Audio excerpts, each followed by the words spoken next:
Sorry.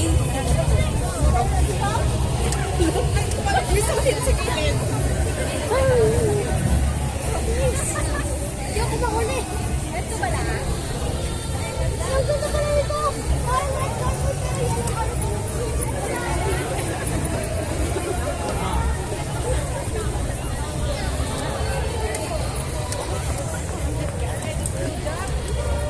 Or ano to, lakad lang.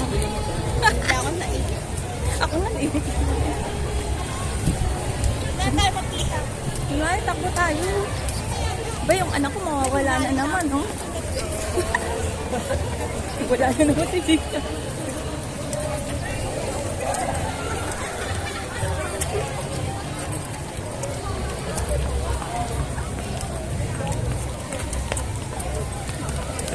Kasi videoan ko daw siya.